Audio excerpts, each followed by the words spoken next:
ফুচকা, ভেলপুরি এগুলো এত ভালো লাগে কেন বলতে পারেন? এরকম একটা কথা আছে না যে, আমি জেনে শুনে করেছি বিষ পান।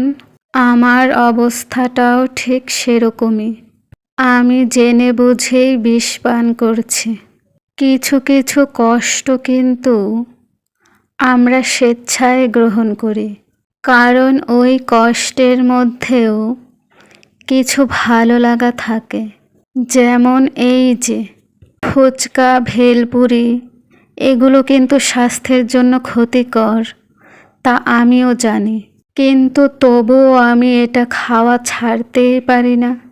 আমার চোখের সামনে যদি কখনো দেখি ভেলপুরি বা ফুচকা বিক্রি হচ্ছে, সম্ভব হলে আমি না খেয়ে আসি না।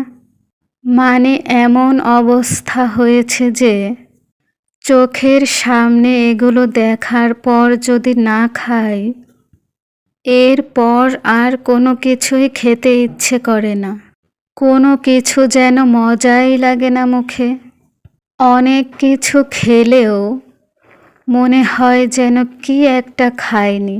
আপনাদের সাথেও কি এরকম হয়? এই যে এদিকে দুষ্টু বেজেও খেতে চলে এসেছে ফুচকা, ভেলপুরি। আমার সাথে থাকতে থাকতে ওরও মাথাটা একদম গেছে। আমি যাই খাই না কেন সব কিছুই তার খাওয়া লাগবে। এই যে উনি তো আবার লজ্জাবতী কনকলতা, তাই সবার সামনে খেতে পারে না। ভেলপুরিটা নিয়েই চলে এসেছে তার গোপন অন্ধকার ডেরায়। এখন এখানে বসে বসেই সে এই ভেলপুরিটা সাবার করবে। বলে রাখি, ওকে কিন্তু ঝাল ছাড়াই দিয়েছি, কারণ আমি জানি ও ঝাল খেতে পারবে না। তাই ওর জন্য আগেই আলাদা করে রেখেছিলাম।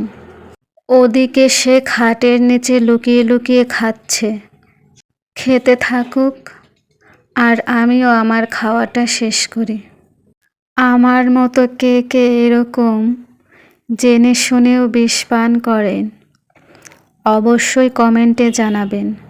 আমার যে ফুচকা, ভেলপুরি কী পরিমাণ পছন্দ তা তো আমার কথা শুনে এতক্ষণে বুঝেই গেছেন।